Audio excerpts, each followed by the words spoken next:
Dear students, आज हम second topic की तरफ जा रहे हैं। इस चैप्टर का 8th चैप्टर का, जिसको हमने इमर्जिंग टेक्नोलॉजीज का नाम दिया हुआ है। इस इमर्जिंग टेक्नोलॉजीज के अंदर सबसे पहले हमने पिछले लेक्चर के अंदर आर्टिफिशियल इंटेलिजेंस के ऊपर डिटेल के अंदर डिस्कशन की है। उसको दो पोर्शन के अंदर मैंने डिवाइड किया था। आज हम सेकंड टॉपिक स्टार्ट कर रहे हैं, जो कि है एआई एल्गोरिथम्स एंड टेक्निक्स। यानी कि अब हमने आर्टिफिशियल इंटेलिजेंस के एल्गोरिथम्स को डिस्कस करना है और हमने ये देखना है कि ये कितनी तरह की हैं और कौन कौन सी टेक्निक्स जो है वो आर्टिफिशियल इंटेलिजेंस के अंदर हम अप्लाई करते हैं। क्योंकि जो नेक्स्ट हमारा जितना भी वर्क है वो सारे का सारा आर्टिफिशियल इंटेलिजेंस के रिलेटेड है। इस वजह से इन एल्गोरिथम्स को अभी अंडरस्टैंड करना बहुत जरूरी है। तो artificial intelligence involves using algorithms and techniques to enable the machine to perform the task that typically require human intelligence। हमने आर्टिफिशियल इंटेलिजेंस से ऐसे काम लेने हैं बिल्कुल जिस तरीके से इंसानी दिमाग काम करता है, ह्यूमन इंटेलिजेंस काम करती है, उसी तरीके से हमने मशीन्स को भी इस काबिल बनाना है। In this section, we will explore the different types of the AI algorithms and understand their roles in advancing the capabilities of AI। हम यहां पर मुख्तलिफ किस्म के एल्गोरिथम्स को अंडरस्टैंड करेंगे, particularly through the machine learning models, जो कि मशीन लर्निंग मॉडल्स के अंदर जो है वो यूज हो रहे हैं। ये बहुत दफा लफ्ज आपका मशीन लर्निंग इस्तेमाल हो चुका है। तो machine learning is the branch of the artificial intelligence in which we able a machine या we capable a machine which can do the task as human. हम मशीन को इस काबिल बनाते हैं वो बिल्कुल उस तरह के काम कर सके जिस तरह से इंसान काम करता है। ये है मशीन लर्निंग और ये आर्टिफिशियल इंटेलिजेंस की ब्रांच है। मशीन लर्निंग की जो मशीन लर्निंग से प्रॉब्लम सॉल्व नहीं हो पाते या मशीन लर्निंग जिन चीजों को सही तरीके से सॉल्व नहीं कर पाती, उनको फिर हम डीप लर्निंग से सॉल्व करते हैं। तो डीप लर्निंग जो ह्यूमन न्यूरॉन्स हैं, जिस तरीके से इंसान का दिमाग काम करता है बिल्कुल इसी तरीके से काम करते हैं न्यूरॉन्स, जिस तरीके से वर्किंग कंडीशन के। तो ये एक क्वेश्चन है, in Pakistan robot and machines are being used to perform the medical operations। yes, medical ये पाकिस्तान के अंदर जो है वो कराची के अंदर हॉस्पिटल है जिसके अंदर जो है ऑपरेशंस थ्रू रोबोटिक या सर्जरी जो है वो रोबोट्स के थ्रू जो है वो होना शुरू हो गई है। कितनी तरह के एल्गोरिथम्स है, टाइप ऑफ द एल्गोरिथम। तो यहां पर वैसे तो बहुत सारी तरह के एल्गोरिथम्स है। मशीन लर्निंग के जो मॉडल्स होते हैं वो काफी तरह के, सुपरवाइज्ड लर्निंग आ जाती है, उसकी भी मुख्तलिफ किस्म की फिर कैटेगरीज आ जाती हैं। फिर हमारे पास अनसुपरवाइज्ड लर्निंग आ जाती है, उसकी मतलब कि उसके अंदर क्लस्टरिंग पढ़ते हैं। जो सुपरवाइज्ड लर्निंग है उसके अंदर हम जो है क्लासिफिकेशन पढ़ते हैं, रिग्रेशन पढ़ते हैं, ठीक है जी। तो उसके फिर आगे डिफरेंट कैटेगरीज आ जाती हैं। लेकिन अभी जेनेरिक पॉइंट ऑफ व्यू से आपको दो तरह से ये एक्सप्लेन किया हुआ है, यानी कि ये कोई ऑफिशियली नहीं है, ये तो जस्ट आपको समझाने के लिए जो है वो ये बताया गया है। कुछ हमारे पास होते हैं एक्सप्लेनेबल एल्गोरिथम्स और कुछ होते हैं हमारे पास अनएक्सप्लेनेबल। एक्सप्लेनेबल जो होते हैं वो होते हैं व्हाइट बॉक्स और अनएक्सप्लेनेबल होते हैं जो कि ब्लैक बॉक्स होते हैं। AI algorithm can be broadly categorised into two types based on their interpretability. उनकी अंदरूनी सलाहियत की बुनियाद पर किस तरीके से वो काम करते हैं, उस बुनियाद पर ये दो कैटेगरीज के अंदर इनको डिवाइड किया गया है। सबसे पहले है जी एक्सप्लेनेबल। एक्सप्लेनेबल जिनको हम अंडरस्टैंड कर सकते हो, जिनको हम समझ सकते हो, जिनके अंदर कैलकुलेशन हम ह्यूमन लेवल के ऊपर जाकर कर सकते हो। Explainable or the white box algorithms are those where the decision making process is transparent. यहां पर डिसीजन मेकिंग हमें पता चल रहा है कि भाई इसने ये क्यों डिसीजन किया, एंड अंडरस्टैंडेबल, और हमारी समझ में आता हो कि यार ये इसने इस वजह से ये डिसीजन किया है। मॉडल ने या किसी प्रोग्राम ने जो डिसीजन हमें दिया है तो किस बुनियाद पर दिया है ये हमें अंडरस्टैंड होता हो, हमें समझ आती हो कि यार इसने इस बुनियाद पर दिया है। These algorithms allow user to see and understand how decisions are made। Example include, अब डिसीजन ट्री एक्चुअली ये सुपरवाइज्ड लर्निंग की टाइप है। सुपरवाइज्ड लर्निंग के अंदर हम इस एल्गोरिथम को डिस्कस करते हैं क्योंकि वो अंडरस्टैंडेबल है, क्योंकि हम इसको खुद अपने हाथों से भी कैलकुलेट कर सकते हैं। मैं आपको क्वेश्चन दूंगा, आप उसका डिसीजन ट्री जो है वो बना सकते हैं। लिहाजा ये सारी के सारी ह्यूमन अंडरस्टैंडेबल चीज है, ह्यूमन परसेप्शन इसके ऊपर बिल्कुल अप्लाई हो जाती है। इस वजह से इसको क्या बोलेंगे, व्हाइट बॉक्स बोलेंगे, एक्सप्लेनेबल बोलेंगे, सुपरवाइज्ड लर्निंग एल्गोरिथम बोलेंगे। A decision tree, अब इसकी एग्जांपल कौन सी, decision tree. A decision tree is the tool that helps computer make decisions by following a series of questions। हम डेटा लेते हैं, यानी कि क्वेश्चन पूछते हैं, काफी सारे क्वेश्चंस पूछते हैं, each question lead to another question, हर क्वेश्चन अगले क्वेश्चन के जन्म ले रहा है। Final answer much like the flow chart, जिस तरीके से हम एक फ्लो चार्ट के ऊपर काम करते हैं, इस तरीके से हम डिसीजन जो है वो कर सकते हैं। अब इसने एक छोटी सी एक एग्जांपल के थ्रू आपको एक्सप्लेन किया। Let us look at the example decision tree. This decision tree helps to identify an animal based on its characteristics। यानी कि हम जो है वो उसके करेक्टरिस्टिक्स की बुनियाद पर हम फाइंड कर लेंगे कि वो एनिमल जो है वो बर्ड है, वो कोई एनिमल है, वो 4 लेग एनिमल है, वो मिल्क एनिमल है, या कौन सा है। ठीक है जी। तो सबसे पहले हमने क्वेश्चन पूछा हैज फीदर, तो ट्रू अगर होगा तो वो कैन फ्लाई कर सकता होगा, और अगर फॉल्स होगा तो उसके फिन्स होंगे। ठीक हो गया जी।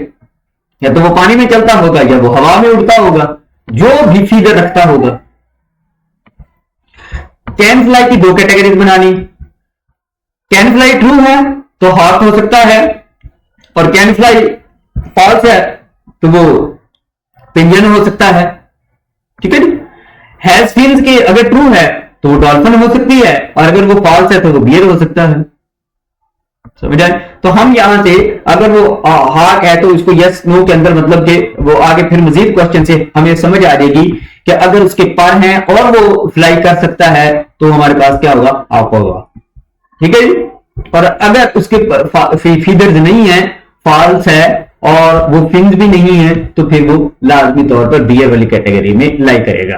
ठीक है। यानी कि इस तरीके से हम डिसीजन में आते हैं। ये नहीं है कि ये बिल्कुल उसने कोई करेक्ट आंसर दे दिया, जस्ट आई एग्जाम्पलीफाई दैट कि उसने इस तरीके से हम डिसीजन जो है वो कर लेते हैं। दूसरा आता है जी रिग्रेशन, और उसके अंदर इसने जो है वो लीनियर रिग्रेशन की जो है वो एग्जांपल दी है। Linear regression is the way to find the relationship between the 2 features. Imagine you want to know how much time you should study to get good grades. यानी कि अगर आपने ये देखना है कि आपको कितने घंटे पढ़ना है अच्छे नंबर लेने के लिए, linear regression help us to find the straight line that best fits the data points showing study times and grades. तो लीनियर मॉडल के थ्रू हम ये डिसीजन कर सकेंगे कि कितने घंटे हम पढ़ेंगे तो हमारे अच्छे ग्रेड आ जाएंगे। फॉर एग्जाम्पल उसने ये एक एग्जाम्पल दिया है, if you have data showing how many hours you study and get grade. आप पिछला डेटा देंगे कि मैं पहले कितने घंटे पढ़ता था और मेरे कितने जो है वो कि किस साल मैंने कितने घंटे पढ़ा था और मेरा कितना ग्रेड आया था, फिर किस साल मैंने कितना पढ़ा था। कुछ 4-5 साल का आप डेटा देंगे, वो डेटा जो है वो हम मॉडल के अंदर जो है वो फिट करेंगे, मॉडल प्रिडिक्ट करेगा और हमें बता देगा कि फ्यूचर के अंदर आप अगर इतने घंटे पढ़ेंगे तो आपके जो है वो इतने मार्क्स आ जाएंगे। If the line shows that the more study time generally leads to better grades, ज्यादा आवर्स होंगे तो वो जो है वो ग्रेड अच्छा होगा। You can use this information to plan your study schedule. इस तरीके से आप अपना स्टडी प्लान जो है वो स्केड्यूल कर सकते हैं। तीसरी टाइप है जी जो इसके अंदर डिस्कस की हुई है। पहले हमने क्या पढ़ी, डिसीजन ट्री देखा, फिर हमने लीनियर रिग्रेशन का ये जो एग्जांपल देखी, और तीसरी एक्सप्लेनेबल के अंदर रूल बेस्ड सिस्टम है। Rule based system are like the set if then rules that computers follows to make decisions. These rules are written by humans. ये rules कौन लिखता है, ये humans लिखता है to help the computers understand what to do in different situations. मुख्तलिफ किस्म की situations के अंदर जिस तरीके से एक डॉक्टर जो है वो डिसीजन करता है रूल बेस्ड सिस्टम के ऊपर, कि यानी कि अगर ये उसको प्रॉब्लम है तो हो सकता है कि उसको ये वाली डायजीज हो। अगर उसको खांसी आ रही है और उसके साथ जो है वो और भी रेशा वगैरह आ रहा है तो इट मीन्स दैट कि लाजमी तौर पर कहीं ना कहीं इसको जो है वो प्रॉब्लम कौन सी हो सकती है, इसका प्रॉब्लम जो है वो लाजमी तौर पर टीबी की तरफ जा सकता है। ठीक है जी। Think of the simple game where you control a character that needs to be avoid obstacles. यहां पर आपने ऑब्स्टेकल से अवॉइड करना है। The game might use rules like if the character is about to hit an obstacle then jump. अगर मतलब कि कोई कैरेक्टर जो है वो हिट करने लगेगा तो आपने क्या कर जाना है, जंप कर जाना है। These rules help to character move safely through the game. इस तरीके से ये रूल्स जो हैं वो कैरेक्टर जो है वो सेफली पूरी गेम के अंदर जो है वो हमें टास्क को कंप्लीट करने के अंदर मदद करते हैं। Explainable AI algorithms are important in the fields like healthcare and finance. ये हेल्थ केयर और फाइनेंस के अंदर बहुत ज्यादा जो है वो अहम है। Where understanding the decision making process is essential for trust and accountability. वहां पर डिसीजन मेकिंग प्रोसेस इसलिए जरूरी होता है ताकि ट्रस्ट कायम हो सके और शफाफियत, अकाउंटेबिलिटी मतलब कि अकाउंटेबिलिटी मतलब कि जवाबदेही जहां पर हो, वहां पर जो है वो ये वाले सुपरवाइज लर्निंग की ये तीनों टेक्निक्स हैं। ये इसको एक्सप्लेनेबल भी कहेंगे, व्हाइट बॉक्स भी कहेंगे, सुपरवाइज लर्निंग टेक्निक्स भी कहेंगे। दूसरे हमारे पास होते हैं अनएक्सप्लेनेबल या black box. Unexplainable are the black box algorithms are those where the decision making process is not easily interpretable। यहां पर डिसीजन हमें ना पता हो कि ये कैसे हुआ है, हम उसको अंडरस्टैंड नहीं कर सकते हो, ह्यूमन यानी कि these algorithms often involve complex computations and interactions that make it difficult to understand how the particular decision was reached। कि एक खास डिसीजन क्यों लिया गया, इस तक हमारा दिमाग नहीं पहुंच सकता। एग्जाम्पल्स इंक्लूड न्यूरल नेटवर्क्स, मतलब कि जितने भी ये न्यूरल नेटवर्क्स के कन्वोल्यूशनल न्यूरल नेटवर्क्स है या आर्टिफिशियल न्यूरल नेटवर्क्स है या डीप लर्निंग के जितने मॉडल्स हैं, CNN है, RNN है, सबसे पहले होता है ANN आर्टिफिशियल न्यूरल नेटवर्क, फिर होता है CNN कन्वोल्यूशनल न्यूरल नेटवर्क, और फिर तीसरा डीप लर्निंग के अंदर होता है RNN। उसका होता है ये तीन तरह के हमारे पास जो है वो मॉडल होते हैं which we have already discussed in the previous section। और जहां पर इस तरह के मॉडल जो हैं उसके अंदर जो है वो ये स्टार्ट के अंदर इनपुट लेयर होती है, फिर हिडन लेयर्स होती है, ये सारी की सारी जो ब्लू कलर के अंदर आपको नजर आ रही है हिडन लेयर्स होती है, और तीसरी इसकी आउटपुट लेयर होती है। फॉर एग्जाम्पल हम इस सिस्टम के अंदर क्या करते हैं, एक इमेज देते हैं और हम पूछते हैं कि ये इमेज किसका है। मॉडल को हमने इस तरीके से ट्रेन करना है, उसको इनपुट के तौर पर हमने एक इमेज दिया और उसने आउटपुट के तौर पर हमें बता दिया कि ये इमेज जो है वो कैट का है। उसने ये नहीं बताया कि वो डॉग का है, उसने नहीं बताया कि ये कोई हमारे पास डक है, उसने नहीं बताया कि ये हमारे पास कोई और एनिमल है, उसने सिर्फ और सिर्फ कैट का नाम कैसे जनरेट किया। हमें नहीं इस चीज का पता कि ये किस तरीके से उसने ये जो हिडन लेयर्स है इन्होंने प्रोसेसिंग की। हिडन लेयर्स जो है उनके आगे बहुत सारे मॉडल्स आ रहे हैं, किस तरीके से वो वर्किंग करते हैं इसके ऊपर जो है वो हम डीपली एनालिसिस नहीं करते। ये डीप लर्निंग के अंदर जो मास्टर लेवल की क्लासेस होते हैं उसके अंदर फिर हम जाकर ये स्टडी करते हैं कि ये डीप लर्निंग मॉडल किस तरीके से वर्क करता है। सो इन शॉर्ट हम ये कहते हैं कि इन मॉडल्स की हमें समझ नहीं होती कि ये कैसे काम करते हैं, क्योंकि इसके अंदर बहुत ज्यादा मैथमेटिकली कैलकुलेशंस होती हैं जो कि आम ह्यूमन लेवल के बस की बात नहीं होती। Google's AlphaGo reinforcement learning model, ये एक रीइंफोर्समेंट लर्निंग मॉडल है। ये रीइंफोर्समेंट क्या होती है, ये भी आर्टिफिशियल इंटेलिजेंस की एक ब्रांच है। सुपरवाइज लर्निंग, अनसुपरवाइज लर्निंग और तीसरी होती है reinforcement learning. Made headlines by defeating a world champion in the game of go. उसने क्या किया था, AlphaGo प्रोग्राम ने वर्ल्ड चैंपियन को हरा दिया था। A feat considered nearly impossible due to the game's complexity। तो इतनी कॉम्प्लेक्स गेम को उसने अंडरस्टैंड करके एक वर्ल्ड चैंपियन को डिफीट कर दिया प्रोग्राम इस काबिल। इट मीन दैट के जो हमारी कंप्यूटर की कंप्यूटेशनल पावर है या डिसीजन मेकिंग है वो ह्यूमन लेवल से अच्छा होता जा रहा है। ठीक है, इतनी ज्यादा हम उसको मॉडल को ट्रेन करते जा रहे हैं। यहां तक ये टॉपिक जो है वो क्लोज होता है।